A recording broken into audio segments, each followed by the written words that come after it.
Pues muy bien, concluido el acto de presentación oficial del programa de esta tarde, continuamos ahora, según establece el programa, recibiendo al profesor Ángel Pérez Gómez, que va a desarrollar una charla coloquio sobre el tema resituar la pedagogía para afrontar la complejidad.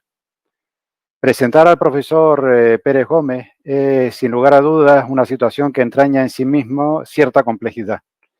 Es una situación compleja en el sentido de que, por un lado, cualquier cosa que se diga puede parecer superflua o excesiva, atendiendo a la enorme popularidad y proyección académica del profesor Pérez Gómez. Es difícil encontrar a alguien que no le conozca o tenga referencias de él a través de su vastísima producción bibliográfica.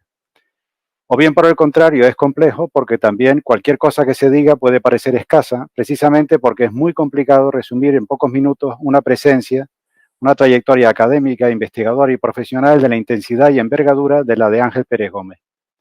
Presentar a Ángel Pérez Gómez exigiría, por tanto, remontarse varias décadas atrás, cuando de su mano y de la de otros pioneros de la época, como José Gimeno Sacristán, la pedagogía española entró en contacto con figuras como Bernstein, Stenhouse o John Eliot, contribuyendo así a sacar a la pedagogía española del soliloquio contemplativo y castizo en el que estaba instalada, para hacerla avanzar hacia la pedagogía científica, moderna, fundamentada, coherente, que parece ser hoy.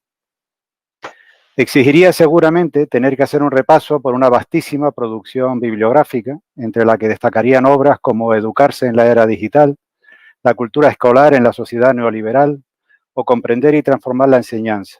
Obras todas ellas que forman parte seguramente del fondo literario común de cualquiera que haya dedicado un tiempo a estudiar la educación. Nos costaría encontrar a alguien que se haya interesado por el tema educativo y que no haya leído alguna de las obras de Ángel Pérez Gómez. Por ello, seguramente tendríamos que acabar afirmando que Ángel ha sido y es un referente fundamental e imprescindible dentro del campo académico de la pedagogía. Quien quisiera tratar de acometer esta compleja tarea de presentar a Ángel Pérez Gómez, no podría tampoco obviar sus incursiones en el asesoramiento en materia de política educativa en nuestro país, su actividad en el ámbito de la gestión universitaria o el hecho de haber dado la alternativa a buena parte del profesorado, titulares y catedráticos de didáctica de nuestro país en los últimos 30 años y que, por tanto, con una trayectoria de más de 40 años de trabajo investigador y divulgativo, ha contribuido de manera decisiva a crear un tejido académico consolidado en el campo de la educación que no podría comprenderse sin considerar su decisiva contribución. Por todo ello, asumiendo de antemano la futilidad de cualquier intento de glosar la figura de Ángel Pérez Gómez, voy simplemente a decir que tenemos hoy el honor, el privilegio y el placer de poder recibir en la Facultad de Educación a una de las figuras más importantes y clave en el campo de la educación en España, a un profesor de profesores, a una excelente persona que ha dejado en esta isla buen número de colaboradores y conocidos que unánimemente celebramos la posibilidad de este reencuentro. Y sin más, agradeciéndote tu presencia en este Día de la Educación, te cedo la palabra, Ángel, para que hagas lo que consideres. Pues muchísimas gracias, Juanjo. En primer lugar, buenas tardes a todas y a todos y expresar mi enorme alegría de estar aquí y compartir con vosotras y con vosotros este día de celebración, el Día de la Facultad, el Día de la Facultad de Pedagogía. Es un honor y un placer, un honor porque, bueno, me parece que celebrar el Día de la Pedagogía o el Día de la Facultad de Pedagogía es clave para animarnos mutuamente y, como decía también la señora rectora, la oportunidad de parar, de hacer una pausa y reflexionar sobre nosotros, qué hacemos, por qué lo hacemos, etcétera. Y me habéis dado la oportunidad de compartir con vosotras y con vosotros este día. Y es un placer porque, bueno, me da la ocasión de reencontrarme una vez más con amigas, amigos, colaboradores que iniciamos un proceso de amistad y colaboración académica hace ya más de 35 o 36 años, cuando yo estuve allí en el año 82-83 en La Laguna, y una colaboración que no ha acabado hasta nuestros días y que se ha ido incrementando, etcétera. Por tanto, muchísimas gracias por darme esa oportunidad. Y también porque, bueno, muchas gracias al decano y muchas gracias a ti, Juan José, por la invitación y por todo. y al decano decirle que no sé si mis palabras pueden iluminar o no. En todo caso, lo que sí puedo garantizar es que con todo el cariño y con toda la honestidad voy a intentar ofrecer mis reflexiones más actuales, ¿no? Mis reflexiones sobre lo que significa el sentido de la pedagogía, que curiosamente viene a ser muy parecido a lo que significa el sentido de mi vida académica, de mi vida profesional. Entonces, bueno, pues compartir, tener un ratito para compartir estas ideas, estas reflexiones, me parece muy interesante. Y el formato me parece más interesante todavía porque después va a culminar con un coloquio con amigas, amigos, que nos va a hacer aterrizar un poco más a las preocupaciones que a todos nos llevan. Si os parece, ahora voy a presentar y a compartir la pantalla. Bueno, resituar la pedagogía para afrontar la complejidad. Yo creo que llevamos ya varias décadas viviendo una sociedad global, digital, compleja, rodeada de incertidumbre y, para colmo, nos llega una pandemia que nos introduce en un túnel de una crisis sanitaria, económica, política, social, etc. Hay tres aspectos que me gustaría destacar, que a mí personalmente durante estos meses me han llamado especialmente la atención y han acaparado mi pensamiento. En primer lugar, la conciencia de la fragilidad y del cambio que rodea y constituye la vida humana. Lo debíamos de saber, pero se nos olvida. Y estos momentos tan extraños nos lo han vuelto a recordar. Todo parece líquido, todo parece gaseoso. En segundo lugar, la conciencia del carácter sistémico y global de la realidad. Todos estamos funcionando continuamente rodeado de sistemas. El aleteo de un minúsculo organismo en China ha puesto patas arriba toda la vida en todo el mundo, porque todos pertenecemos, dependemos de los demás y todos influimos unos en otros, nos vemos afectados y afectamos permanentemente. Y en tercer lugar, la conciencia de la necesidad de la cooperación y la gobernanza mundial, que hoy no tenemos, para resolver los problemas que desbordan la capacidad de los individuos, de los grupos y de las naciones. Bueno, hay una complejidad triple, a mi modo de ver, una complejidad exterior, una complejidad de un mundo externo cada vez más complejo porque es mucho más sofisticado desde el punto de vista del desarrollo artificial que nosotros los seres humanos hemos introducido. Ahora vivimos una crisis sanitaria, política, económica, ética, social, medioambiental, un mundo global digital saturado de información, de posverdad, de incertidumbre, de desigualdad, de deterioro de la naturaleza, etcétera, etcétera. Una complejidad interior, que es que nos estamos dando cuenta de la enorme ignorancia que tenemos sobre nuestro propio proceso de construcción de la subjetividad, con lo que nosotros tenemos que trabajar continuamente en educación. ¿Qué relación hay entre el cerebro y conciencia? La enorme relevancia del subconsciente, la primacía de las emociones y la complejidad de las interacciones.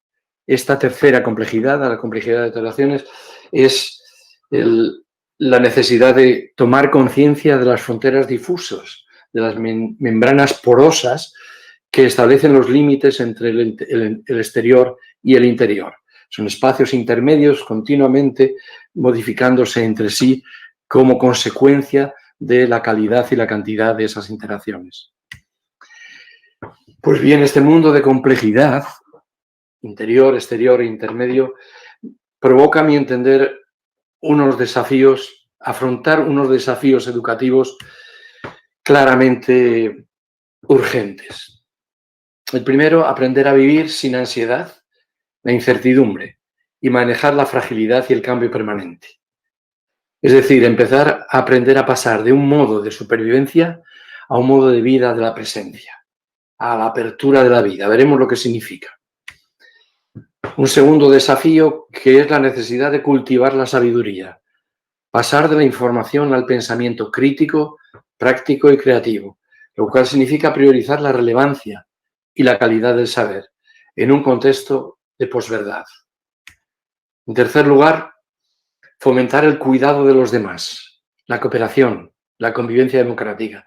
Nos hemos dado cuenta en estos meses que lo realmente importante cuando la vida está en peligro es el cuidado, el apoyo mutuo y la relevancia de las personas que se dedican precisamente a cuidar a los demás. Sanidad, educación, etcétera, etcétera. En cuarto lugar, buscar la honestidad. Cuando vemos la vida en peligro, desaparece la relevancia de los simulacros, de las pantomimas, de las superficialidades y de las apariencias. Lo verdaderamente interesante es esa honestidad que yo la concibo como la coherencia entre el decir, el pensar y el hacer en educación y en la vida, evidentemente. En quinto lugar, comprender y aprovechar y disfrutar educativamente los potentes escenarios virtuales que están a nuestra disposición. La pandemia ha situado la escuela en casa y nos ha pillado al descubierto en muchas situaciones, no solo en primaria, en secundaria, en la universidad, a todos. ¿Dónde están las herramientas que podíamos aprovechar para intentar un intercambio de enseñanza-aprendizaje virtuoso también en la virtualidad? Promover el cuidado de la naturaleza, la conciencia ecológica, un modelo económico equitativo y sostenible, una economía para la vida. Cada vez parece mucho más imprescindible porque estamos ya quizás en un punto de no retorno o muy cerca de un punto de no retorno. Y por último, fomentar el cuidado del sí mismo, de la autonomía, de la capacidad para que todos los individuos nos atrevamos a aprender y aprender en relación y a afrontar el viaje tan relevante y tan misterioso de la vida. ¿Está la pedagogía heredada y la escuela que hemos vivido y la academia y la universidad preparada para responder a estos retos? Permitirme que yo considere que no. La pedagogía heredada, basada en una escuela que también heredamos de la escolástica y después de la época industrial, se dedica a desarrollar una pedagogía que se basa en el aprendizaje memorístico, abstracto y descontextualizado. Una pedagogía basada en la talla única, que prima la uniformidad y la homogeneidad. Aprender todos lo mismo al mismo tiempo, con la misma velocidad, con los mismos textos y también evaluados y valorados por los mismos exámenes. Implica una fragmentación y una jerarquía disciplinar, de tal manera que el currículum, que es cada vez más extenso, ocupa kilómetros de extensión por milímetros de profundidad, se fragmenta en disciplinas y trabajamos esa jerarquía disciplinar como si los individuos fueran capaces de introducirse en la naturaleza epistemológica de las disciplinas, cuando ellos lo que les interesa fundamentalmente son los problemas cotidianos que están rodeando su vida. Es una pedagogía de la transmisión. El docente transmite información, transmite conocimiento de la manera más clara posible y evalúa con objetividad. Y el aprendiz hace un ejercicio de aprendizaje pasivo, reproductivo e imitativo. Pero claro, dentro de un contexto donde el espacio, el tiempo y los agrupamientos son rígidos, homogéneos, flexibles, e inflexibles. ¿Hay espacio en esa escuela para hacer frente a una nueva cultura pedagógica que responda a estos retos que hemos planteado?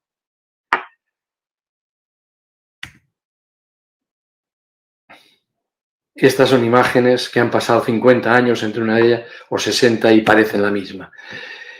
Yo creo que la cultura pedagógica permanece por lo general y salvando honrosísimas excepciones de maestras y maestros y pedagogas excelentes que han roto con esa tendencia. Y sin embargo, el escenario en el que tenemos que intervenir y en el que tenemos que vivir ha cambiado radicalmente. La relación del individuo con el conocimiento no tiene nada que ver. Y yo lo intento ejemplificar con dos metáforas. La metáfora del desierto ejemplifica la relación del individuo con el conocimiento en la época anterior a nuestros días. Durante casi toda la historia de la humanidad, el ser humano ha vivido en el desierto de la escasez de información. Y poco a poco se acercaba a los núcleos académicos o escolares, o como queramos llamarlo, donde había una cierta información, y durante el tiempo que se encontraba en esos espacios, que eran los oasis de la información, tenía que acumular toda la información disponible para después que le acompañase en la travesía del desierto. Es la pedagogía bancaria de Freire.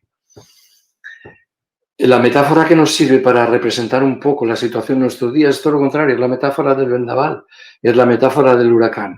Vivimos, y los niños y las niñas mucho más que nosotros, viven en una atmósfera móvil, permanente y violenta de bombardeo de información.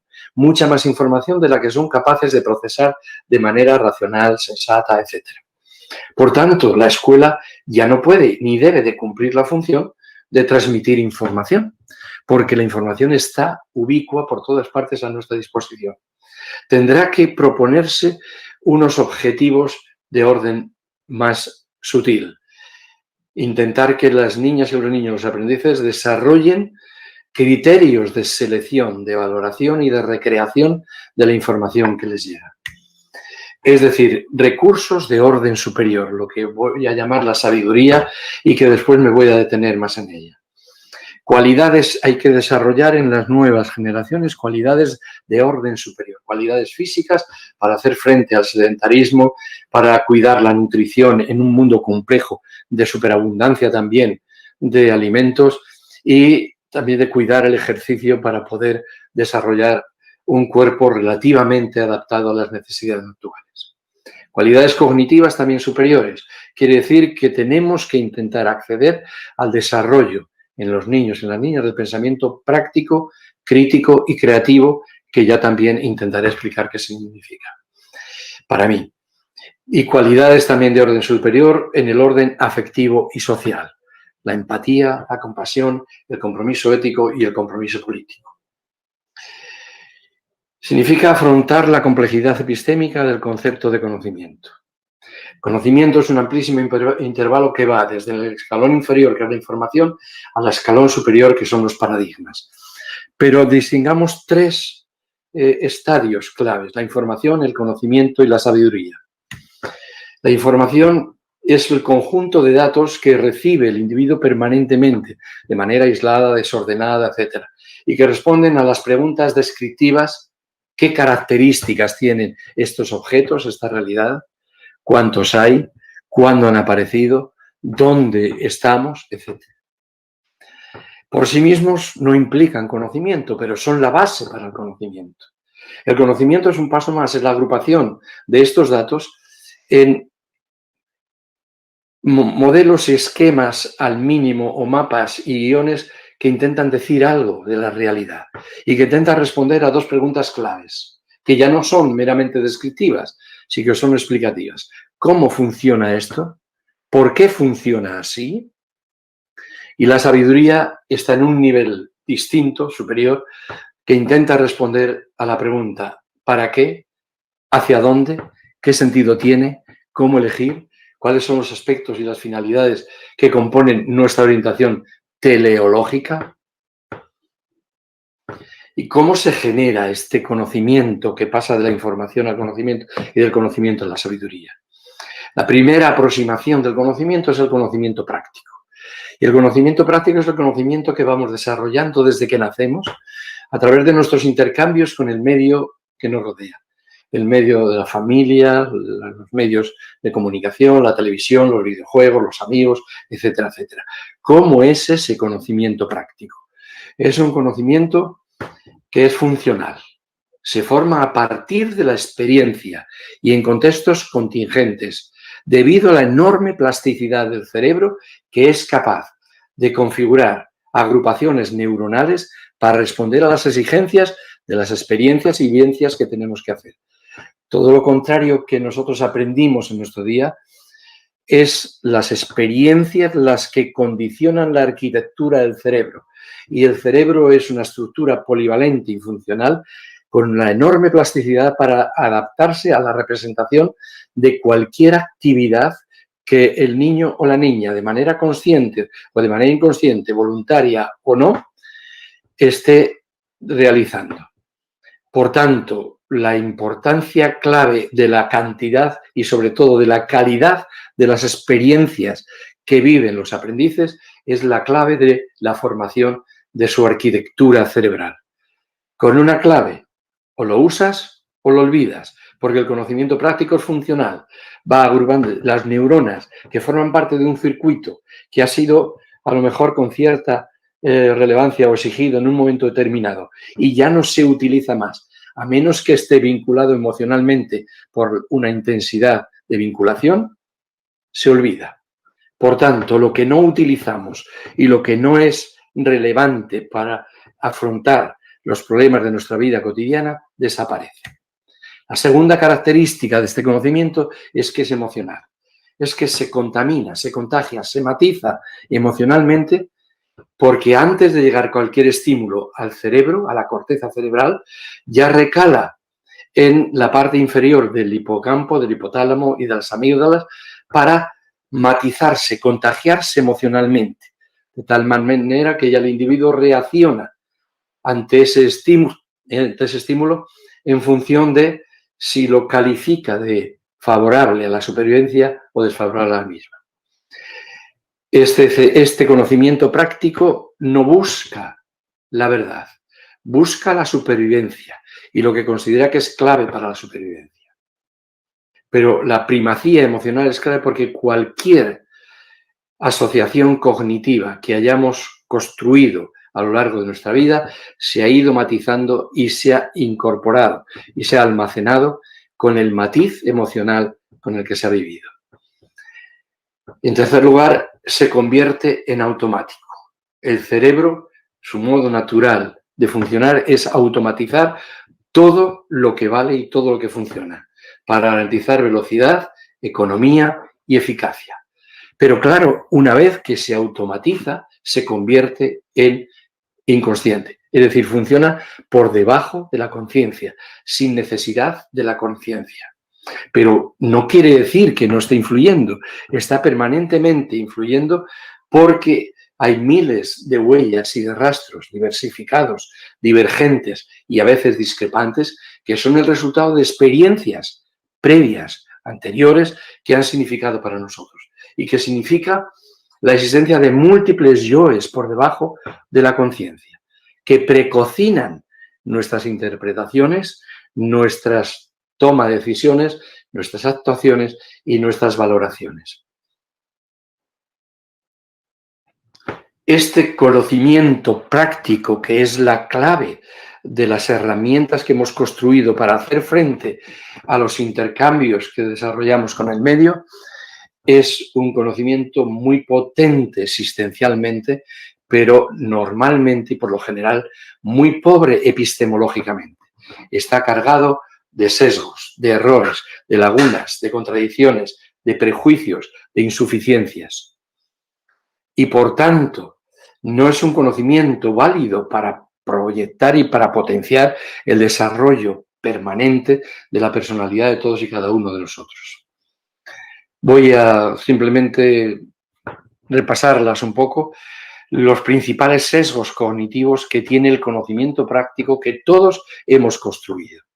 Las ilusiones cognitivas. Exageramos lo que sabemos y despreciamos lo que ignoramos. Hay una tendencia en el cerebro clara a clausurar. En cuanto ya tiene tres elementos de una situación, intenta tomar decisiones sobre esa situación.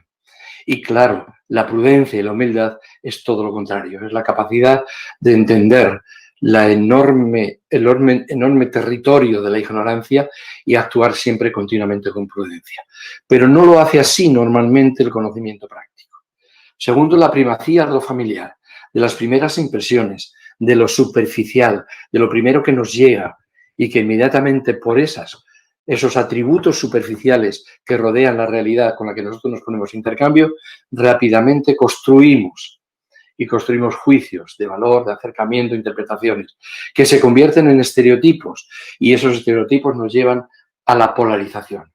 Y es una de las bases para poder entender la clave de la extensión de tendencias para nosotros tan incomprensibles como el racismo, como el machismo, etcétera, etcétera. Tendencia a la simplicidad, al camino más corto, a los atajos, pero ya hemos dicho, no son los caminos que realmente nos ayudan a entender la complejidad y a poder responder a la complejidad. Si viviéramos en un mundo simple, sencillo, estable y permanente, puede ser, pero en un mundo complejo, esa tendencia a la simplicidad nos deja siempre desnudos. Falacias narrativas. Dotamos de coherencia a los relatos que nos inventamos. Y nos los inventamos para intentar justificar la racionalidad supuesta de nuestras formas de pensar, de sentir y de actuar. Es verdad que el ser humano permanentemente está narrando y necesita la narración y los relatos para dar sentido a su vida. Pero damos sentido a la vida en función de nuestras necesidades y no en función de la capacidad de verdad y de la potencia epistemológica de los datos y de las argumentaciones que nos construimos. Quinto lugar, la invención de la causalidad. También de manera muy rápida, de manera muy poco fundamentada, abrazamos una causalidad lineal y simple. Para cualquier efecto, inmediatamente buscamos una causa, un factor, y a ese factor lo culpabilizamos del resultado de los efectos. Y eso implica también desconsiderar la enorme circularidad y multifactorialidad de todos los sistemas naturales, sociales, personales, culturales, etcétera, en los cuales vivimos. Y por tanto, la única oportunidad de acceder a la complejidad y responder con cierta sensatez a esa multiplicidad de influjos que nos están rodeando es considerar el carácter circular y multifactorial. Y eso no nos lo da el conocimiento práctico.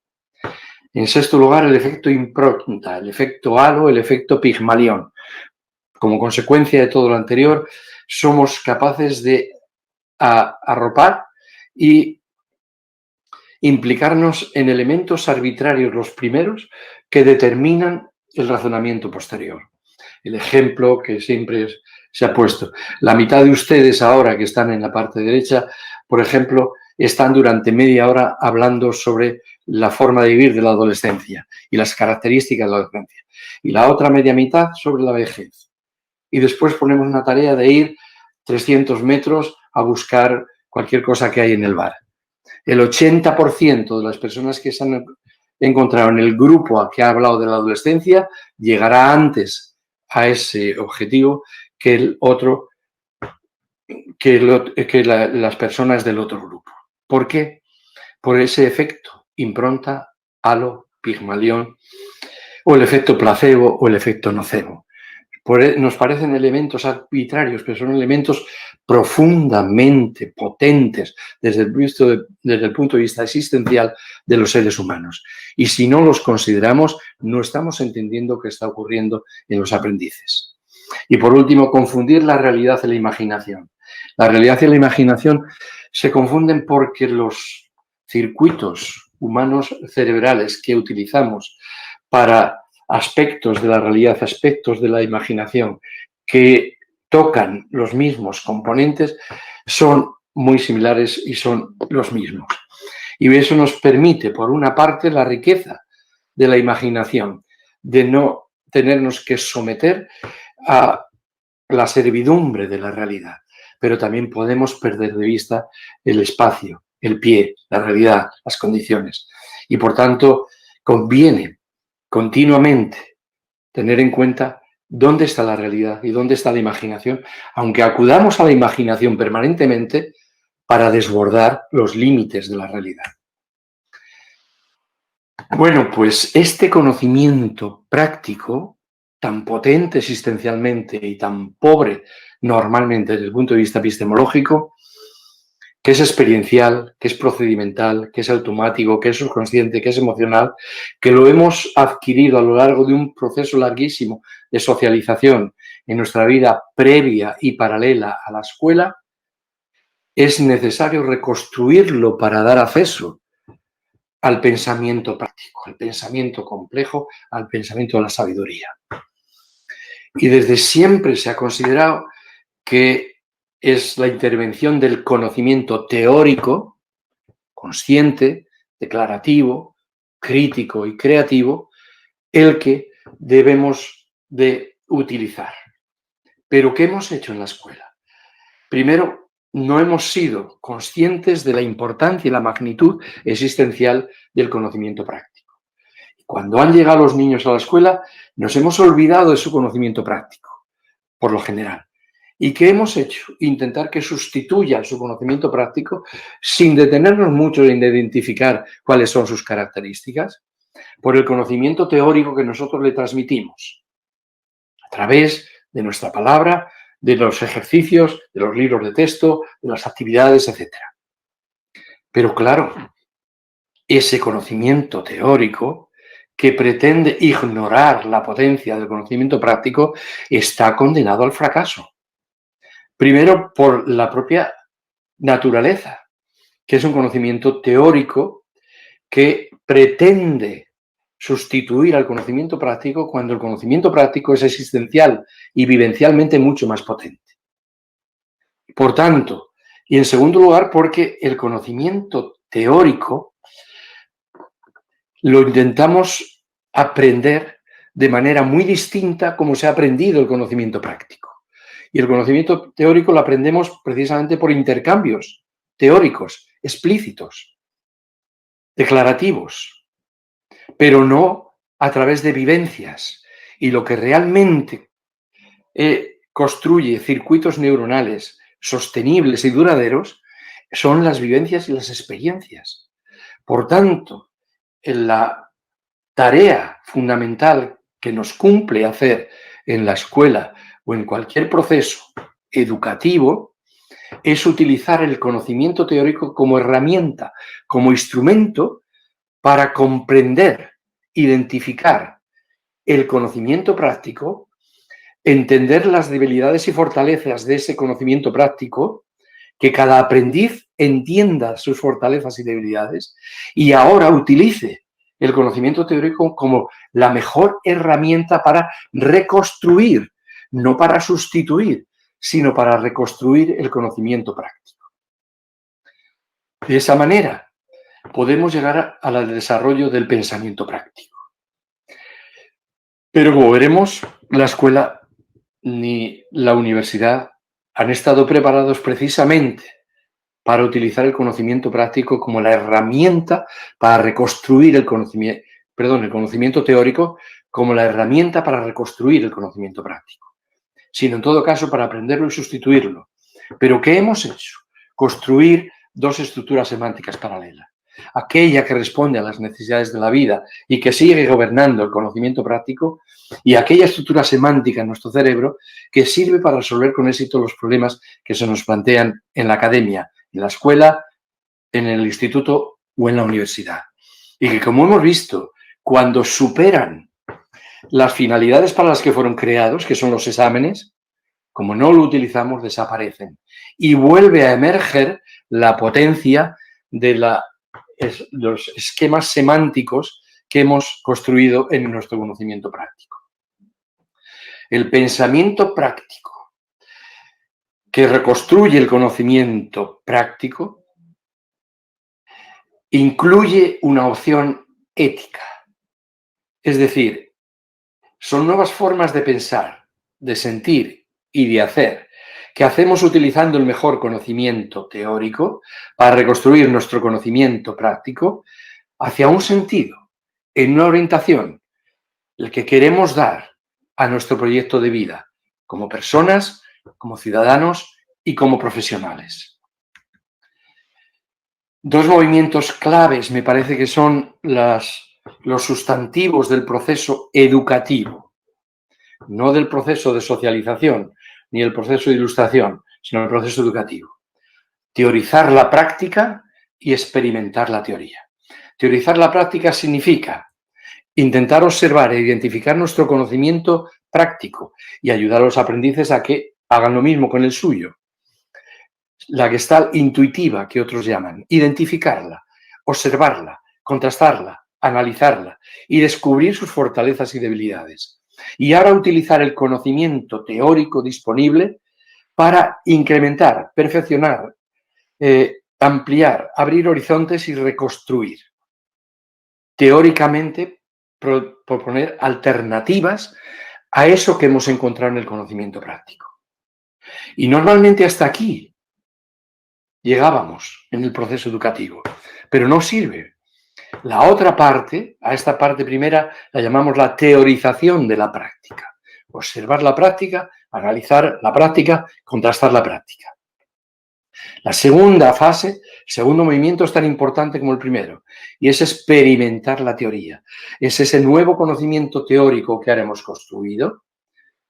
Ahora lo experimentamos construyendo nuevos hábitos, reconstruyendo hábitos anteriores, actitudes, emociones y valores, para dar lugar a un nuevo conocimiento práctico, a una Gestalt informada, en uso, de tal manera que ahora nuestras nuevas formas habituales, actitudes, emociones, conocimientos, etcétera, con los que están ya reconstruidos con respecto al anterior y aplicados, convertidos en modos, no solo especulativos de pensar, sino en modos de hacer, en modos de interactuar. A este pensamiento práctico yo lo denomino sabiduría. La sabiduría, que es las cualidades superiores que debemos de intentar desarrollar en todos y cada uno de los aprendices si queremos que afronten la complejidad del mundo en el que vivimos, es el pensamiento crítico, es la inteligencia emocional y es el compromiso moral.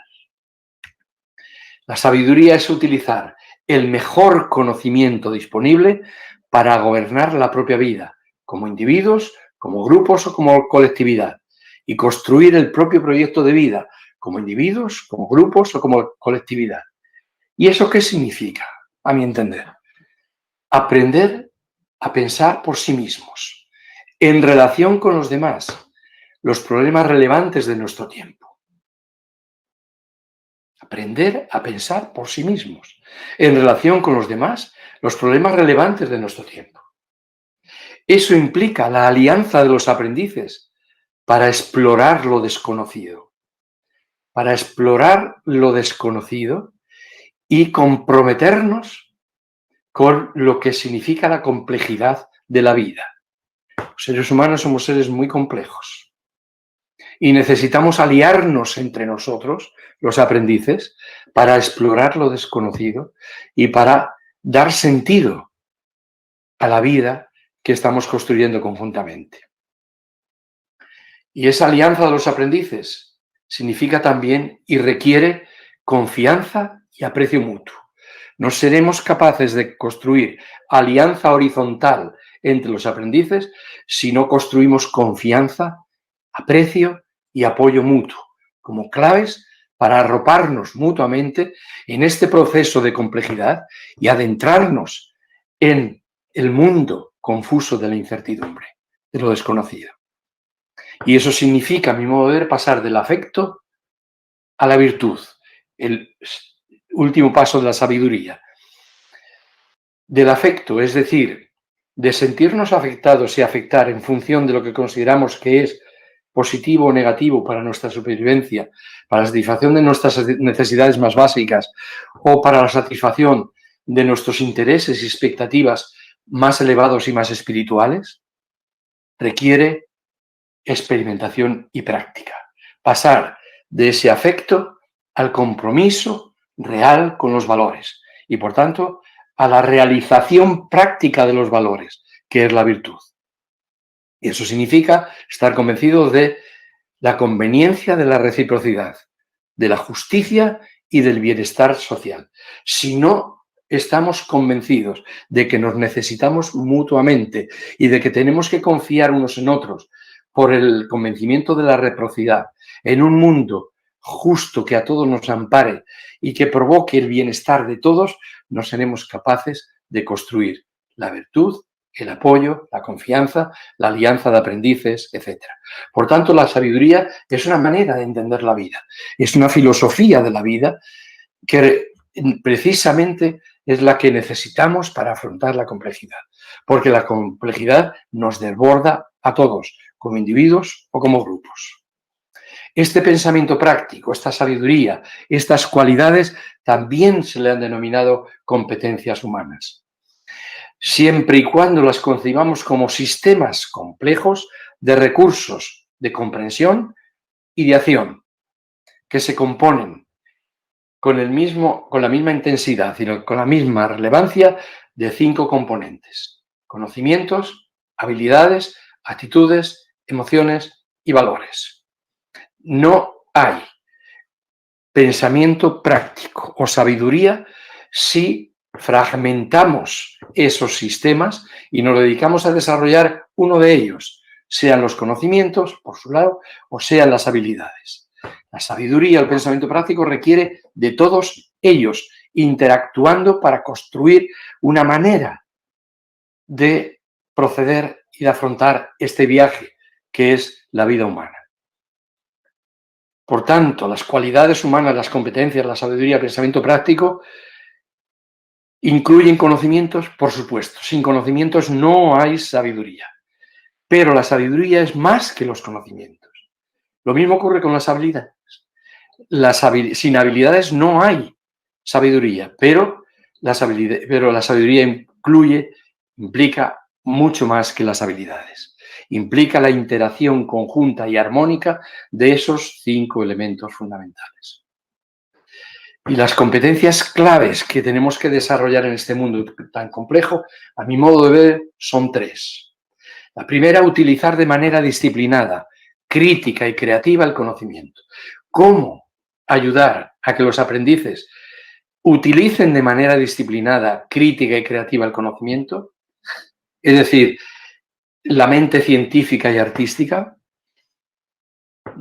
una manera no de aprender para repetir y reproducir, sino aprender para utilizar, de manera disciplinada, no arbitraria, de manera crítica, intentando ver cuáles son los fundamentos de nuestros conocimientos, de nuestras habilidades y por qué se han construido históricamente y por tanto tienen una fundamentación sociohistórica, sociocultural.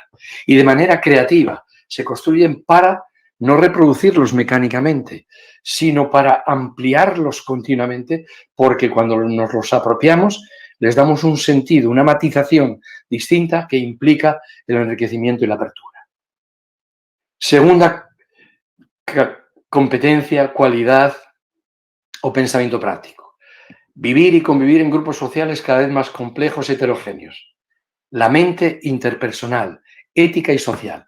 Bien, a mi modo de ver, esta competencia o esta cualidad humana es más importante que ninguna en la actualidad, porque es la que tenemos menos desarrollada. No hemos sido capaces todavía de crear y construir una manera de vivir y convivir en grupos sociales homogéneos, que respeten la diferencia, que respeten al otro, que entiendan al otro, que se pongan en los pies del otro, que celebre la diversidad y respete la discrepancia y que resuelva de manera pacífica, de manera dialogada, de manera democrática los inevitables conflictos que van a aparecer entre nosotros. Vivir y convivir en grupos cada vez más complejos y heterogéneos requiere que seamos capaces de aprender a vivir y a convivir, celebrando la diversidad, la riqueza de la diversidad que a todos nos puede ayudar y respetando la discrepancia. Tolerancia cero a la violencia y empezar a construir reglas de juego a nivel micro, a nivel meso, a nivel macro, que respeten la discrepancia y que celebren la diversidad.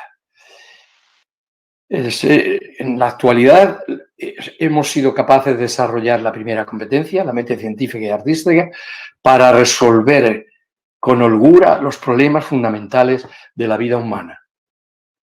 Pero no hemos sido capaces de aprender a vivir y a convivir en grupos sociales cada vez más complejos y heterogéneos. Aquí está, a mi modo de ver, el talón de Aquiles. Y esta competencia se trabaja muy poco en la escuela de manera sistemática, de manera continua, de manera constante y de manera consciente. Esta cualidad nos conmueve con los demás, nos ayuda a entender empáticamente a los demás y a compadecernos con los demás para construir un modo de vivir y de convivir que a todos nos ampare. Y la tercera competencia o la tercera cualidad humana o la tercera dimensión de la sabiduría es actuar de manera autónoma en los complejos escenarios contemporáneos.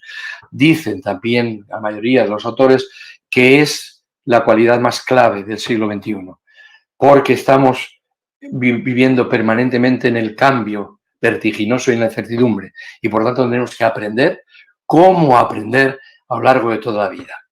Y es cierto, porque es la manera de construir la autonomía.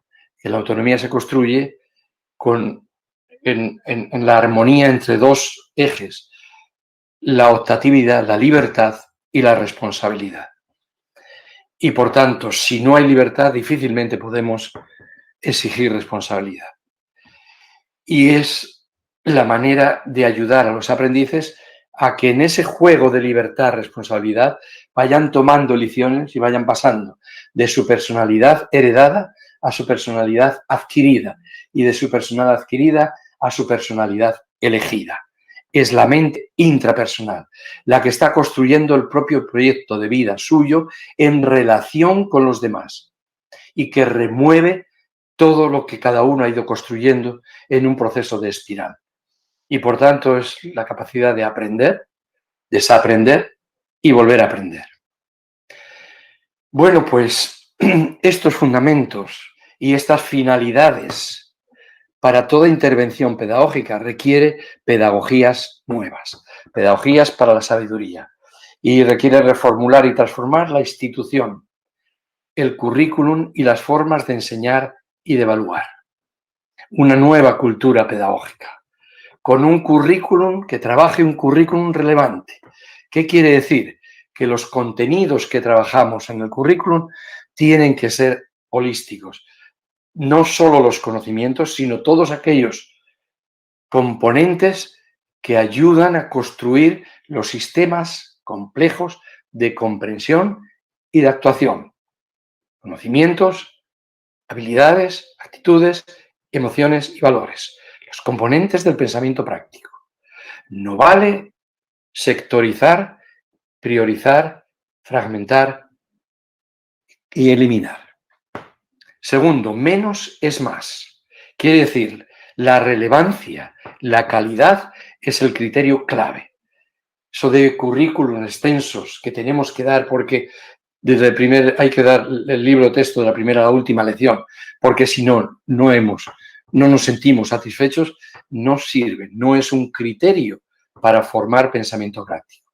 El criterio es la calidad de las experiencias, menos extensión y mucha más profundidad y mucha más calidad. Porque eso es lo que implica la intensidad de la implicación de cada aprendiz para aprender estrategias que le sirven para pensar, para tomar decisiones, para actuar y para evaluar en cualquier situación que se encuentren en la vida. Tercero, organizar el currículum en torno a casos, a situaciones, a problemas y a proyectos.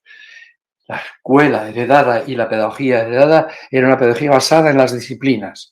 Las disciplinas tienen que estar en la mente del docente, pero no tienen por qué configurar la secuencia didáctica de intervención, ni mucho menos la secuencia de aprendizaje del aprendiz. ¿Por qué? Porque el aprendiz se implica no en las disciplinas, a menos que ya sea un experto. Se implica fundamentalmente en casos, en situaciones, en problemas y proyectos. Y esa es nuestra responsabilidad profesional como docentes, la transposición didáctica, ser capaces de convertir la estructura disciplinar epistemológica que nosotros tenemos en la cabeza en una organización didáctica basada en casos, situaciones, problemas o proyectos, o lo que denomina actualmente Finlandia fenómenos. Por último, la porosidad entre el currículum y la vida. Es decir, los contenidos del currículum nos acercan a la vida y sacamos la escuela a la comunidad de la misma manera que la comunidad la introducimos en la escuela. Y también el aprendiz concebirlo no solo como un objeto de cultura, sino como un sujeto de cultura, que cuando incorpora la cultura que está aprendiendo es porque está reconstruyendo su conocimiento práctico. Y al reconstruir puede subvertir, recrear, transformar la cultura recibida. Una pedagogía reflexiva, cooperativa, personalizada. Primar la acción, la contemplación y la reflexión. Porque eso es lo que consideramos que es la honestidad.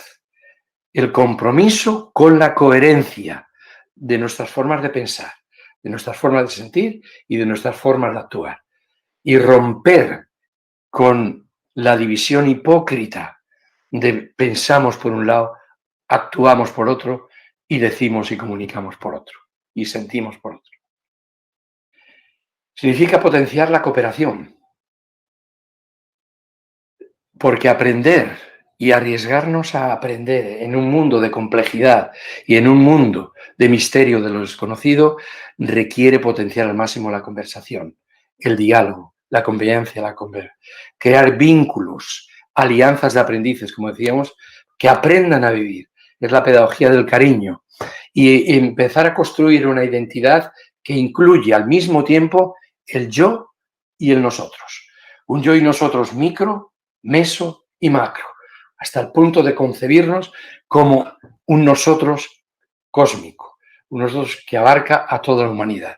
Y empezar a pensar en el yo-nos. No puedo construir mi identidad personal sin la referencia de nosotros, porque es ese nosotros el que nos va a ayudar a resolver los problemas que nos desbordan a todos de manera aislada. Pero tampoco un nos que agobie, que ahogue y que limite al yo. Un yo y un nos. La enseñanza como proceso de creación, pero no como un proceso de creación como fabricación de la nada, que es lo que aprendimos en la Biblia, sino como encuentro, como traer a la presencia las existencias de otros, que nos ayudan a enriquecernos y que nos reinventamos precisamente porque en la interactuación construimos mucho más allá de lo que yo solo podría hacer.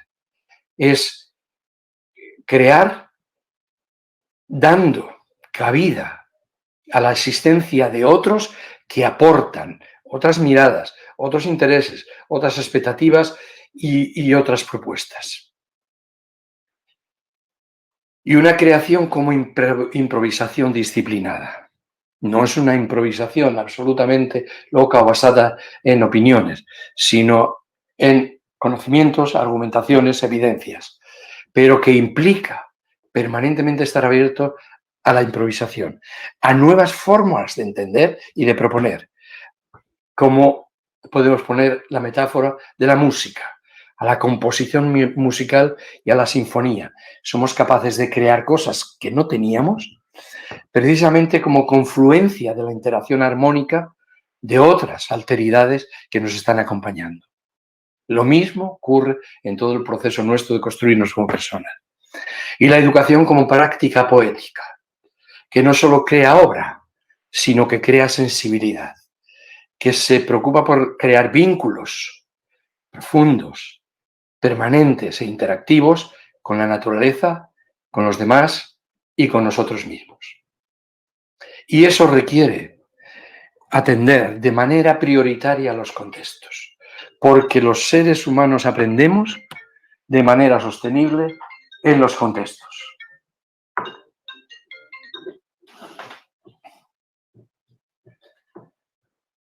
Aprendemos interactuando con los demás en contextos determinados.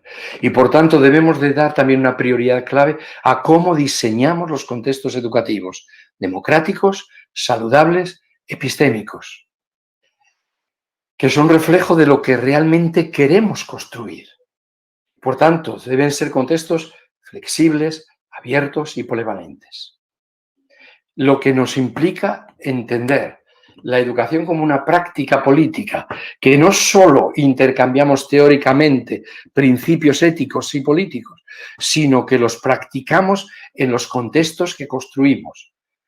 al crear vínculos de reciprocidad, de apoyo mutuo, de confianza y de cariño, construimos contextos de interacción, de relaciones entre nosotros que desarrollan el espíritu de la democracia, el espíritu del apoyo mutuo, las comunidades de aprendizaje, grupos flexibles, heterogéneos y aprendizaje y servicio. Mientras aprendemos, estamos construyendo cosas, intervenimos con los demás y resolviendo problemas que afectan a la comunidad. Y, por supuesto, no podemos olvidarnos de los contextos virtuales del aula invertida. La hiperaula, la realidad virtual, la realidad aumentada, expandida, lo que implica que seamos capaces de entender y de comprender la apoteosis digital en la que estamos viviendo, para bien y para mal. Entender esa apoteosis digital en lo que implica de manipulación, en lo que implica también de posibilidad de manipulación de la conciencia y de los modos de entender y de decidir de los ciudadanos en formación. Porque la potencia de los canales que se están utilizando para transmitir informaciones maliciosas, la posverdad, las fake news, etcétera, etcétera, es tal que necesariamente tenemos que enfocar nuestro análisis pedagógico para que los aprendices entiendan y comprendan el universo, la atmósfera de infodemia en la que están viviendo. Y también las enormes potencialidades positivas que implican los desarrollos virtuales. Desarrollos virtuales que se están desarrollando continuamente y que son plataformas, que son museos virtuales, bibliotecas virtuales, laboratorios virtuales, talleres virtuales, huertas virtuales, etcétera, etcétera, que nos pueden ayudar permanentemente a simular la realidad con potencia sensorial. Cosa que no hemos tenido como un instrumento que nos podría apoyar en estos momentos de pandemia en los que hemos tenido que estar aislados en nuestras casas. Pero eso significa intensificar la presencia del profesor, la disponibilidad, la atención y el feedback permanente que tiene que dar el tutor para poder compensar las distancias y la soledad de lo virtual. Y un rol docente distinto, evidentemente, que implica fortalecer la naturaleza tutorial de la función docente. Nuestra función docente no se puede ahora caracterizar principalmente por nuestra capacidad de transmitir información y de explicar bien, que es muy valiosa y muy interesante, pero no puede ser de ninguna manera ni la única ni la prioritaria.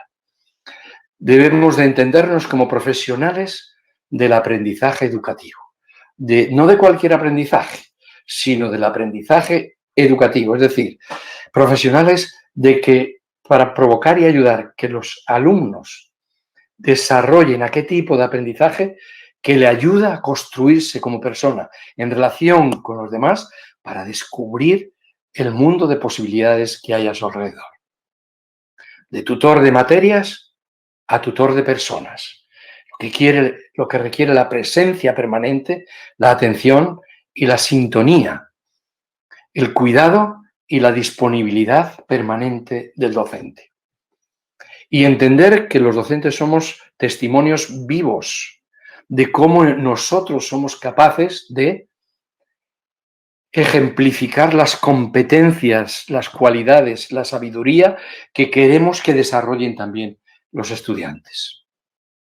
Porque conscientemente enseñamos lo que sabemos, pero inconscientemente y en nuestras interacciones cotidianas como docentes enseñamos lo que somos. Y por eso tenemos que modelizar las alternativas vitales, cognitivas, socioemocionales, etcétera, que sean creíbles y que sean honestas. Y eso implica una manera de vivir. Es decir, aprendemos a enseñar. Aprender a enseñar significa aprender a pensar, a sentir, a comunicar y a actuar como docentes. No solo a aprender una materia, sino a vivir, a sentir y a actuar como docentes. Y a mi modo de ver, eso requiere que aprendamos a cooperar entre nosotros y ayudarnos entre nosotros. Y que nosotros mismos seamos ejemplos de lo que es enfrentar los problemas delicados, potentes y relevantes de la vida en cooperación, en co-creación, practicando el encuentro, practicando la hospitalidad de las alternativas de las existencias de otros docentes que están a nuestro alrededor y con los cuales nos enfrentamos a la experimentación del currículo. Es el movimiento de Lesson Studies que a mí me parece tan interesante, que llevan practicando mucho tiempo en Japón y que es muy útil tanto para la formación inicial como también y sobre todo para la formación permanente del docente y del profesorado. Por último, compromiso y distanciamiento. El docente vive una situación de dilemas casi continuos y permanentes, los mismos dilemas que propone también la complejidad de la vida. Y es vivir entre el compromiso y el distanciamiento. Tenemos que ponernos a su nivel, incluso visual, mancharnos las manos para poder entender sus problemas, sus sentimientos, sus códigos, sus propuestas, sus alternativas. Pero no hacemos nada si nos quedamos a su nivel. Tenemos que dar un salto, elevarnos a través del distanciamiento intelectual para tomar perspectiva desde arriba y ver los agujeros que forman los círculos cerrados donde se encuentran los aprendices. Y también ayudarlos a que sean capaces de saltar de esos círculos a todos los otros círculos alternativos que hay a su alrededor y que les pueden proporcionar apertura, riqueza y potencialidad. Escucha y asombro. Y capacidad. No somos solo los amigos de los docentes, de los discentes. Somos los amigos, pero además que somos capaces de provocar, de inspirar, de orientar y de ayudar.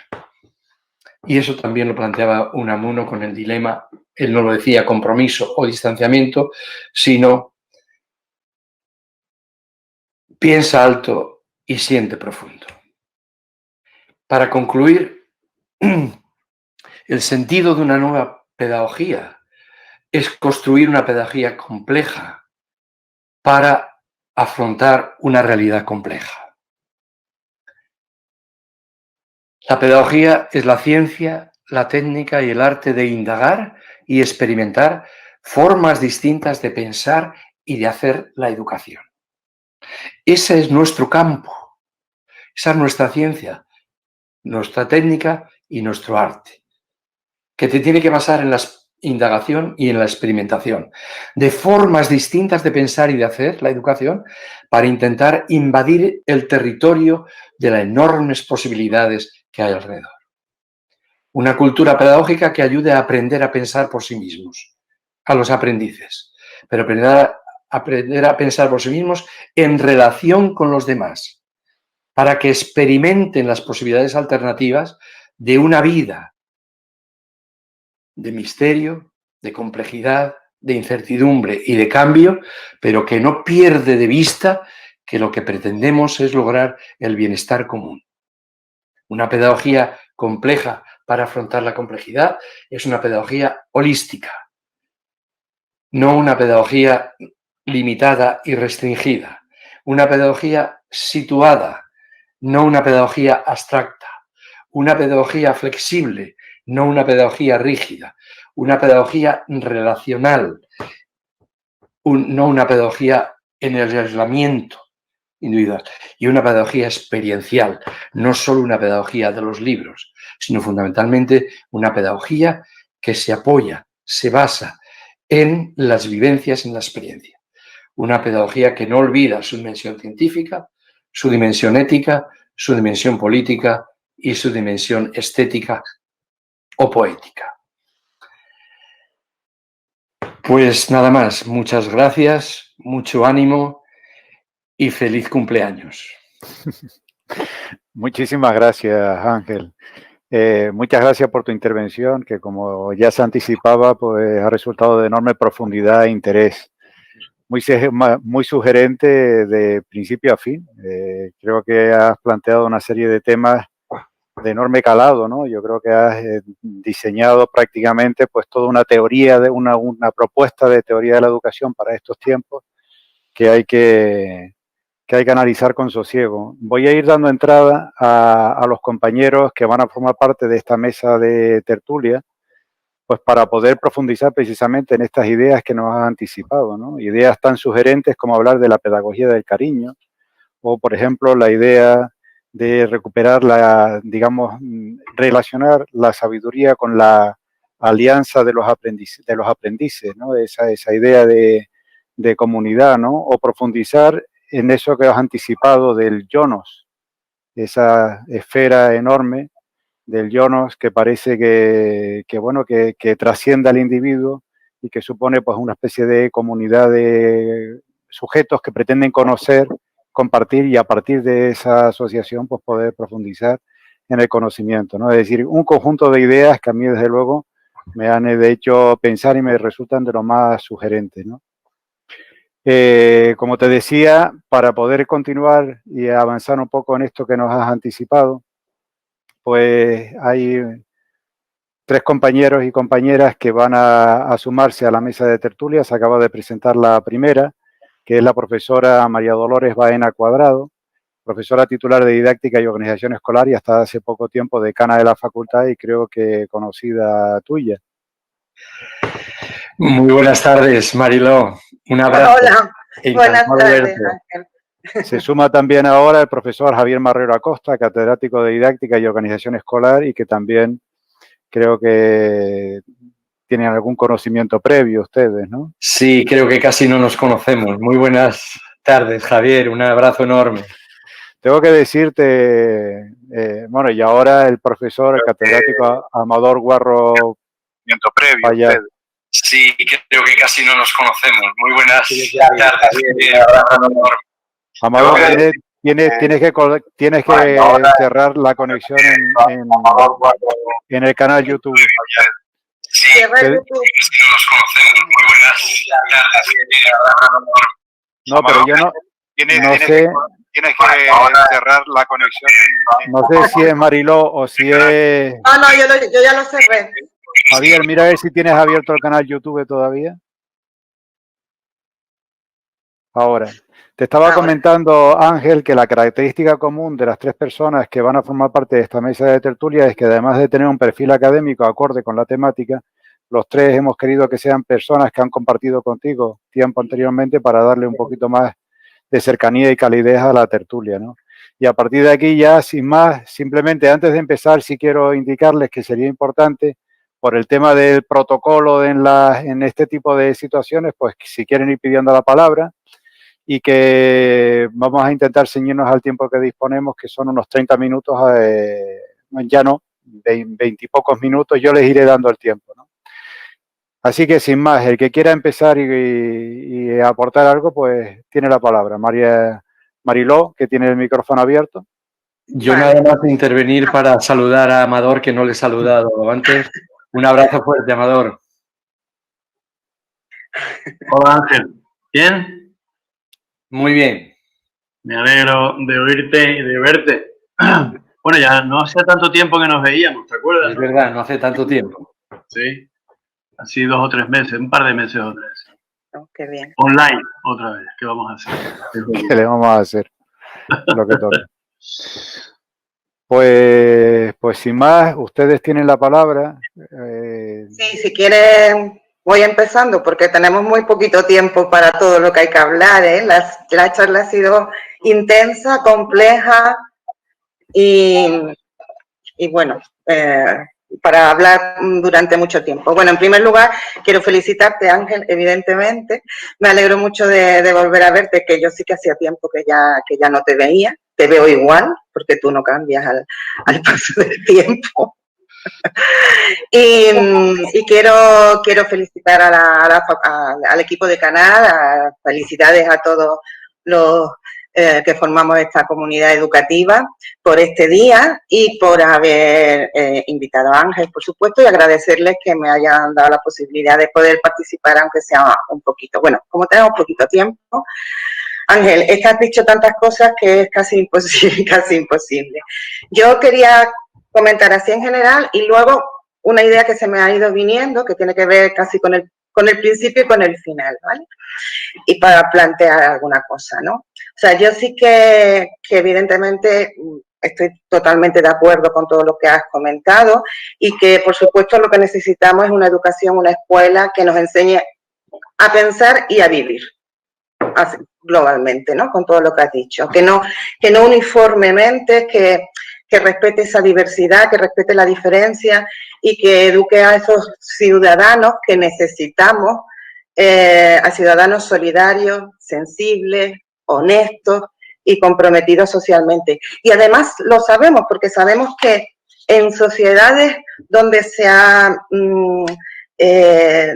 favorecido, ¿no?, de alguna forma esa educación desde muy pequeño, donde se ha hecho ese esfuerzo por desarrollar desde muy pequeñito esa actitud de las necesidades colectivas, de esa actitud hacia las injusticias sociales, ¿no?, y hacia el respeto mutuo, pues sabemos que se ha favorecido esa defensa de la igualdad, de la justicia social, de la lucha contra la violencia y el fraude, etcétera, ¿no? Entonces, eso lleva tiempo. Sabemos que todo esto que nos has contado y que llevamos trabajando lleva mucho tiempo, porque esas sociedades que lo han ido consiguiendo, o por lo menos más que nosotros, han hecho todo ese recorrido, ¿no? Desde un principio trabajar ese tipo de actitudes. Yo voy a referirme a la parte del conocimiento práctico, que es súper interesante y que sí que me ha interesado desde siempre, porque efectivamente ese conocimiento práctico, intuitivo, precientífico, que no nos lleva a la verdad, pero que nos funciona, pues claro, normalmente ese conocimiento práctico está relacionado con nuestras experiencias, y nuestras experiencias son limitadas, y aunque coinciden muchos conocimientos prácticos, incluso en sociedades lejanas, esas experiencias, nosotros estamos en unos contextos reducidos. Bien, es verdad que es útil, es funcional, pero es muy pobre epistemológicamente hablando, como tú comentabas, ¿no? Entonces, teorizar sobre la práctica, ¿no? Ese utilizarlo para identificar ese conocimiento, o sea, identificar ese conocimiento práctico y reconstruir a partir de la teoría, totalmente de acuerdo. Y eso es lo que hay que trabajar, y yo además siempre lo he defendido.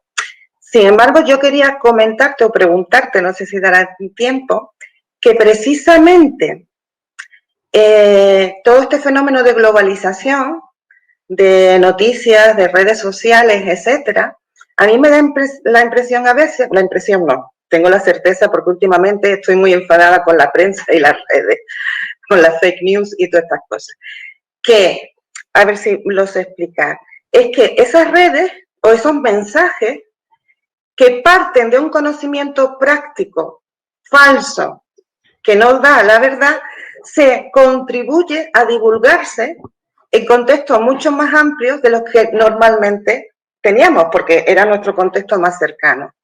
No sé si me estoy explicando bien, ¿no? Entonces, contribuye a divulgar un conocimiento práctico con todos los sesgos que ese conocimiento práctico tiene, ¿no? Y entonces, y voy a poner un ejemplo que creo que hasta tiene su gracia, que me pasó ayer o antes de ayer, dando clase en el máster de secundaria. Estábamos con la LONLOE, ¿no? Y entonces, bueno, todo este revuelo de que se termina la educación especial, etcétera, ¿no? Y estaba el alumnado del máster de educación secundaria trabajando. Y me dice una alumna, dice, pero es que es increíble, porque habíamos visto el proyecto, las propuestas, etcétera, ¿no? Dice, porque una compañera mía, no del máster, sino de economía, ella es economista, me decía, hay que ver la educación, van a quitar toda la educación especial, van a cerrar todos los colegios concertados. Y ella le preguntó, ¿y dónde está esa información? Si yo estoy en el máster y no estamos hablando de eso, sino que hemos visto otras cosas. Y dice, hombre, ¿no has visto el vídeo de Bertín Osborne? En el vídeo de Bertín Osborne atacando sobre esto y entonces ella le dijo, vale, pues menos mal, si lo ha dicho Bertín Osborne, esa es la referencia. Lo que quiero decir es que se está contribuyendo a ese conocimiento práctico más allá de nuestro contexto más cercano. Y además, añado, y con esto termino, que es fundamental lo que has dicho de vivir en grupos heterogéneos, para que eso, y construir y hacerlo en la escuela también en grupos heterogéneos, pero pasa una paradoja, Ángel, creo, no sé si estarás de acuerdo, y es que nosotros somos capaces de construir conocimiento científico o sabiduría, bueno, yo no sé si seremos capaces, en nuestro conocimiento, o sea, en lo que somos expertos. O sea, se da la paradoja de que podemos ser expertos porque trabajamos un conocimiento teórico, esta chica economista, por ejemplo, ¿no?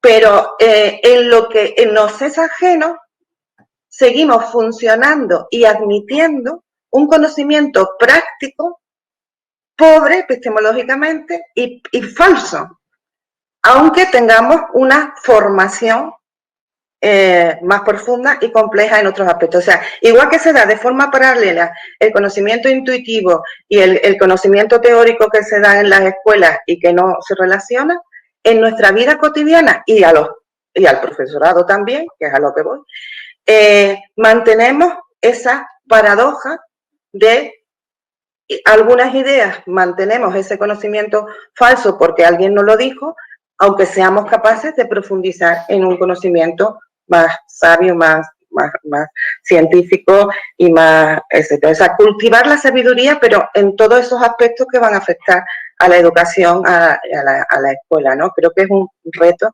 importantísimo. Bueno, aquí Mariló, muchas gracias. Ángel, si quieres comentar algo o si le damos Yo creo que es preferible que intervengan los dos porque yo ya he hablado mucho. Vale. Y luego yo ya después intervengo con los aspectos que hayan salido más sobresalientes. Es posible que haya más de un aspecto que se solape, ¿no?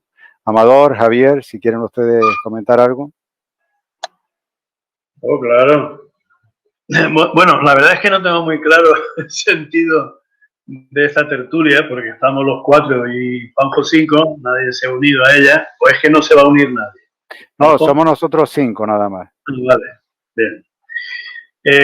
Bueno, lo primero, coincido con Mariló en el acierto de la facultad en invitarte a que dieras esta charla, esta magnífica clase magistral, que ojalá lo que llama la gente clase magistral se acercara mínimamente a exposiciones como esta. Y además te quiero felicitar porque yo creo que lo que nos has comentado denota que uno ya va viendo las cosas con mucha perspectiva después de tantísimos años de transitar por tantos paradigmas, conceptos, ideas, experiencias, etcétera. Y la verdad que he visto una serie de componentes en tu intervención muy bien liados, ¿no? La neurociencia, hasta Sócrates he visto por ahí, ¿no? Con el intelectualismo moral, cuando hablabas de la sabiduría y lo que eso implica, ¿no?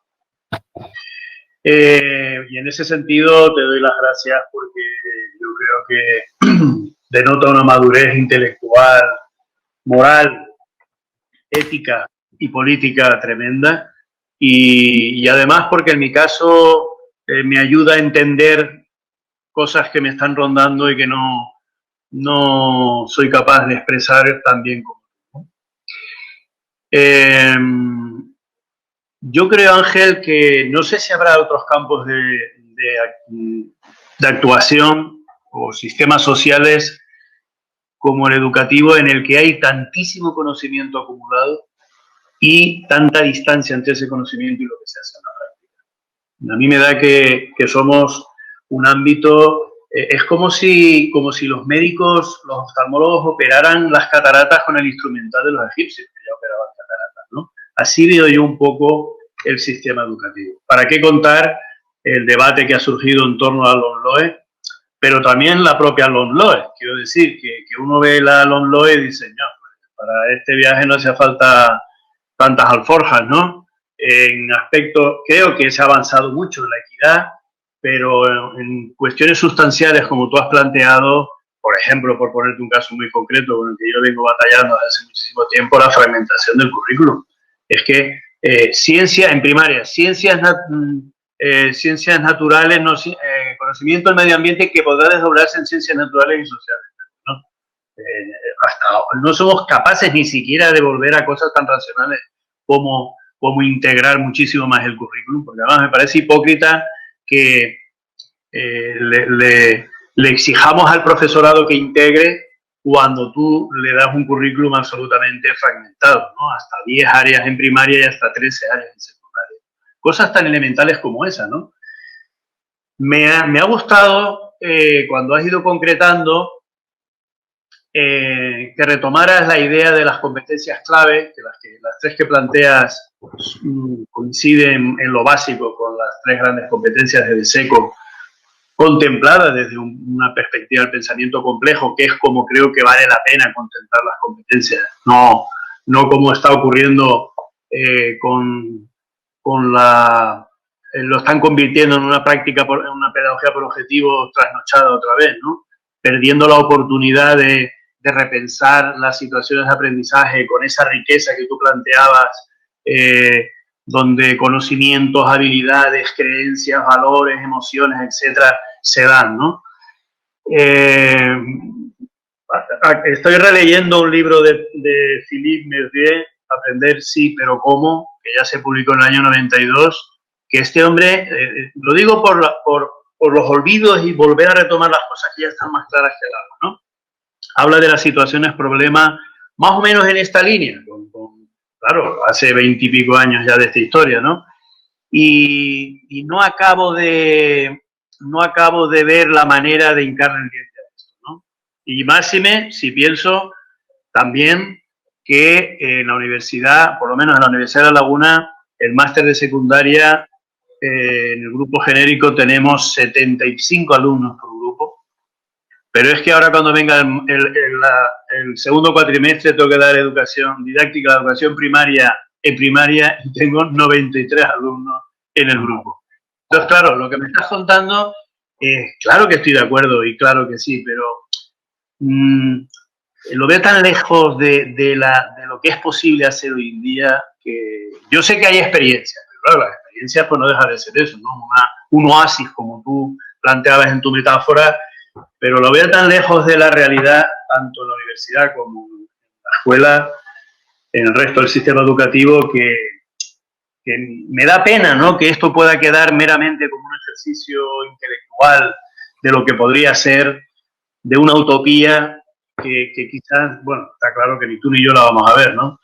Pero me da pena, ¿no?, que se desperdicie tanto conocimiento y tanta experiencia y tanto compromiso y que las cosas sigan exactamente igual. Bueno, me voy a callar para que Javier pueda hablar, porque si no se nos va la media hora y no... Muchas gracias, Amador. Muchas gracias, Amador, por tu... Javier, cuando quieres. Gracias, Juanjo.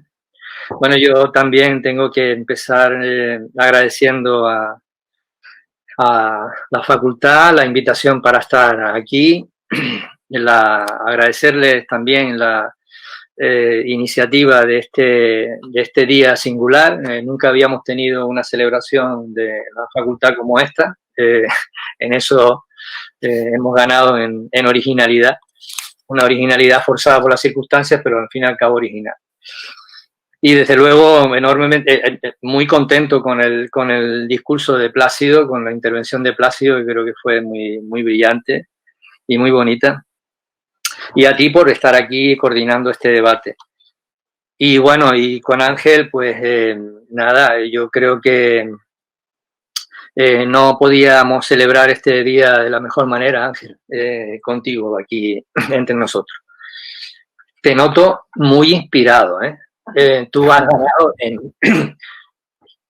en inspiración desde que te has puesto en esta situación de contemplación que te otorga el estar de emérito, estás muy inspirado. Y como siempre, has soltado algunas lindezas, algunas bombitas para alegrar el panorama, como no podía ser de otra manera, que pues nos hacen poner los pies en la tierra, ¿no? La descripción que has hecho de la pedagogía heredada no puede ser más acertada. Creo que ahí nos reconocemos todos y en ese lodo hemos tenido que navegar durante mucho tiempo. La descripción y el análisis o la diferenciación, el análisis del conocimiento práctico y de los sesgos del conocimiento práctico, eso no te lo había escuchado antes. Hasta ahora siempre habías hablado del conocimiento práctico, al menos hasta donde yo conozco, el análisis del conocimiento práctico desde la perspectiva del conocimiento práctico docente, vinculado a ese ámbito. Pero el tema de los sesgos del conocimiento práctico es algo que a mí me ha resultado novedoso hoy y que me parece muy interesante, porque también nos sitúa en una perspectiva distinta de cara a lo que tú denominas el pensamiento práctico, ¿no? Yo creo que esa distinción, que es una distinción que hace ya algún tiempo que sé que llevas dándole vueltas, pero sin embargo la he visto formulada aquí hoy de manera más contundente, más desarrollada y si cabe, más clara, ¿no? Desde luego muchísimo más claro cuando entras en el pensamiento práctico y hablas precisamente de ese doble circuito de teorización de la práctica y experimentación de la teoría como un elemento de transformación de la verdad. Otro elemento que yo conocía por algunos trabajos anteriores, pero que hoy aquí has conectado de manera coherente, como no podía ser de otra manera, y muy consistente con el desarrollo que va desde el conocimiento práctico al pensamiento práctico como un elemento de desarrollo de eso que llamas también ahora la sabiduría. Una idea que te había oído exponer antes de forma muy general, pero no tan profunda ni tan desarrollada como ahora, ¿no? Por eso digo que estás muy inspirado. Y entre otras lindezas también has dejado caer, como si fuéramos de andar por casa, el tema de las competencias, ¿no? A mí me hubiera gustado que aquí hubiera algunos colegas de nuestro entorno, no solamente lagunero, sino extra lagunero, que escuchen estas cosas, ¿no? Porque parece que estamos hablando de otro planeta, ¿no? Estamos hablando de otra dimensión totalmente diferente, ¿no? Yo sé que tú has tenido la oportunidad en los foros en donde te has movido de exponer en reiteradas ocasiones esta perspectiva holística de las competencias y también sé que has tenido poco éxito. Así que yo creo que haces muy bien en insistir, porque si no, la cosa no camina. Y desde luego yo creo que solamente desde una perspectiva, como decía Amador, ¿no? Desde una perspectiva más holística y mucho más comprensiva y mucho más compleja, cómo es posible hablar sin que se nos arrugue más la cara todavía, de las competencias como un elemento articulador de los procesos de la formación y del desarrollo del profesorado, ¿no? Pero a mí me gustaría, para alimentar un poco el debate y por supuesto, como no podía ser de otra manera, agradecerte muchísimo la lección, como decía Amador.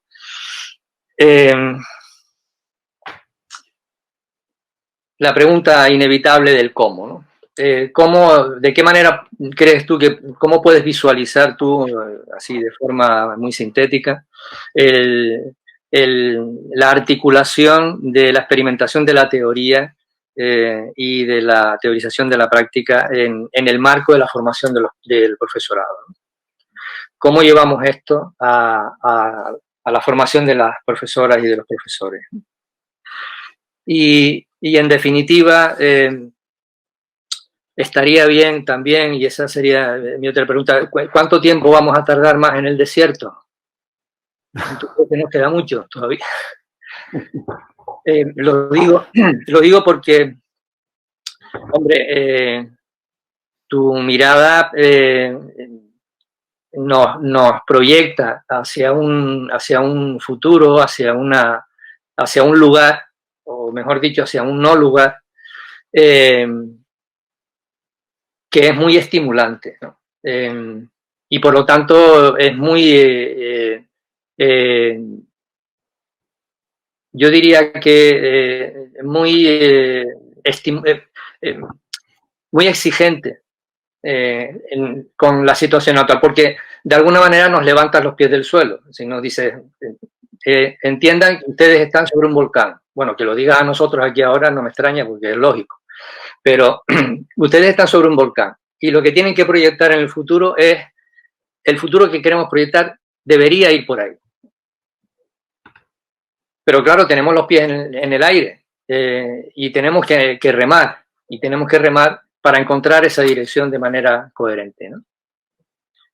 Así que a mí me gustaría que con tu compañía y con la de muchísima gente que yo creo que también está cada vez más planteándose que hay que salir de alguna forma, ¿no?, de estos territorios que tenemos ya arados y agotados, pues que pudiésemos andar en los próximos años en la dirección correcta, ¿no?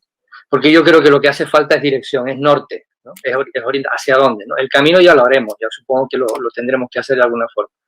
Pero lo que necesitamos precisamente es dibujar esos nortes, ¿no? Y tú creo que lo has hecho y lo has hecho con brillante. Y por lo tanto, te lo agradezco una vez más. Gracias, Javier. Ángel. Bueno, estoy abrumado. Muchísimas gracias, queridos colegas, a los cuatro. Bueno, tal vez tenga que ver lo que planteaba últimamente Javier, de si me encuentra más inspirado, con que es cierto que hemos vivido una época de pandemia y que esta época de pandemia, bueno, pues nos ha aislado en casa. Y tiene muchas ventajas y muchos inconvenientes, pero para mí ha tenido también muchas ventajas. Y es que me ha dado la oportunidad de pararme y pensar, y repensar, y repensar, y leer, y releer. No he leído nunca tanto como en estos últimos 8 meses. Y nunca he escrito también tanto, aunque todavía no está publicado, porque eran reflexiones mías y para mí, como estos meses, ¿no? Entonces yo creo que me ha dado la oportunidad de ir encajando las cosas que ya estaban más o menos en mí. Y yo quería ser honesto, sincero con vosotras y con vosotros por el cariño que tengo a la laguna y a vosotros en particular, ¿no? Y me he movido en el límite de mi pensamiento y siendo honesto con mis dudas y con mis propuestas. Entonces, tal vez tenga que ver con eso. Con respecto a lo que planteaba Mariló, por eso yo distingo muy bien, y cuando hablo de sabiduría no hablo nunca de saber experto. El saber experto es una cosa, la sabiduría es otra. El saber experto lo necesitamos, pero para un ámbito particular, etcétera. Pero no puede de ninguna manera el saber experto colonizar la educación. La educación es mucho más que el saber experto. Es la sabiduría. Es el mejor conocimiento experto para el gobierno de la vida. Y en cuanto intentamos ya gobernar la vida, entramos con espacios que tienen que ver con la incertidumbre, con lo desconocido, con la desposibilidad y con la ética y con la finalidad. ¿Hacia dónde queremos ir? Y el saber experto lo máximo que puede hacer es ayudarnos a entendernos el cómo y el por qué, pero no el para qué. Con respecto a lo que planteaba Amador, totalmente de acuerdo. Yo sigo diciendo muchas veces lo mismo que decía ahora Amador. Hay un enorme desfase a lo largo de todo nuestro desarrollo en los últimos 30, 40 años entre las formulaciones teóricas y las prácticas. Creo que en educación, en pedagogía, en España, estamos al nivel de los mejores, podríamos decir, ¿no? Los más desarrollados en cualquier campo y en cualquier país. Pero en prácticas estamos a la cola. Pero no está a la cola infantil, que me creo que es la etapa donde mejor se están desarrollando estos planteamientos. Estamos a la cola en la universidad, estamos a la cola en secundaria, en bachillerato, en primaria. ¿Por qué? Porque la clarificación teórica es una condición necesaria, pero no suficiente. Y es, en todo caso, pues eso, un adorno intelectual que nos ayuda a entender. Pero si no nos comprometemos con la práctica cotidiana, día a día, no somos capaces de cambiar las rutinas de la práctica. ¿Qué ha ocurrido, por ejemplo? Bueno, pues Y con eso paso a algunas de las cuestiones que planteaba también Javier. Competencias, claro, el concepto de competencias es muy fácil abandonarlo y criticarlo y considerar que ya en los años 60-70 se habló de las competencias y, claro, era pedagogía por objetivos. No es ese el concepto que hay de competencias hoy o que puede haber. El competencias como pensamiento, por eso me detengo mucho en el pensamiento práctico, para que luego cuando se asimile a competencia no se pierda el sentido del conocimiento práctico. Claro, las competencias que se están utilizando cotidianamente es que no se ha profundizado en lo que significa el conocimiento práctico y se ha identificado las competencias con uno de los componentes de las competencias del pensamiento práctico, que son las habilidades. Entonces, la mayoría de las críticas han venido por ahí. Las competencias han venido a sustituir los contenidos por habilidades. No, mentira, falso. Ni los contenidos, ni los conocimientos, ni las habilidades por sí mismos son capaces de alimentar el pensamiento práctico. Requiere un abordaje holístico y complejo. Muchos compañeros míos, amigos, que les quiero mucho, etcétera, con los cuales he discutido, pero he discutido a nivel personal, pero a nivel público, cuando lo he planteado, nadie se ha enfrentado, nadie me ha propuesto algo alternativo. Y cuando yo he discutido, he dicho, vamos a ver, ¿es el nombre lo que provoca el rechazo? Entonces estamos en una cuestión de nominalismos. ¿Y qué hacemos entonces? ¿Rechazamos también el concepto de educación, que ha sido tan maltratado? Y el término de educación, y el término de libertad, y el término de currículum, y todos los términos que estamos utilizando normalmente se han malinterpretado y se han desarrollado de una manera que deteriora el contenido. ¿Qué hacemos? ¿Por un prurito nominalista los abandonamos? Pues no. Yo creo que es mucho más rico seguirlo utilizando explicando lo que para cada uno de nosotros hay debajo. Y luego proponiendo sinónimos que ayudan a entender qué es lo que realmente hay debajo. Claro, con respecto a que planteaba también Amador la distancia y Mariló y Javier, la distancia en la teoría y la práctica. Y la distancia entre las utopías y las realidades. Muy, muy bien. Pero para mí lo que me parece que es más inspirador es que intentemos definir, discutir, debatir y clarificar las utopías. Porque ese es el norte. Luego las prácticas serán mucho más defectuosas, deficientes, claro, porque tienen en cuenta las condiciones en las que nos movemos. Pero nos sirven para decidir si este paso nos acerca a aquel planteamiento teórico o a aquella utopía o nos distancia.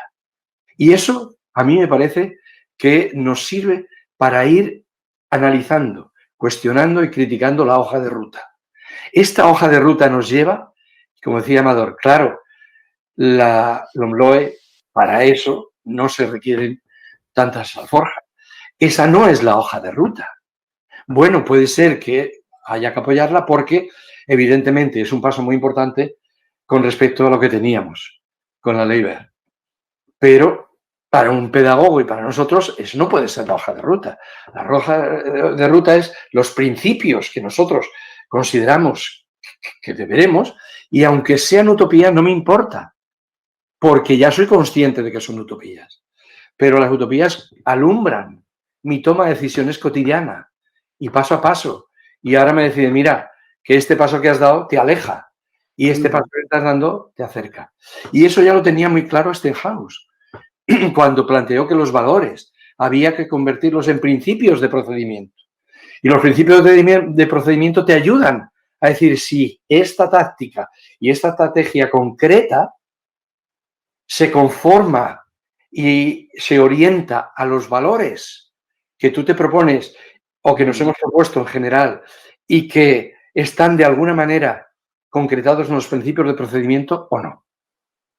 Y por eso a mí me parece que hay comos cercanos y son sencillos y eso los podemos hacer, que son como recetas que también han aparecido en mi exposición de hoy.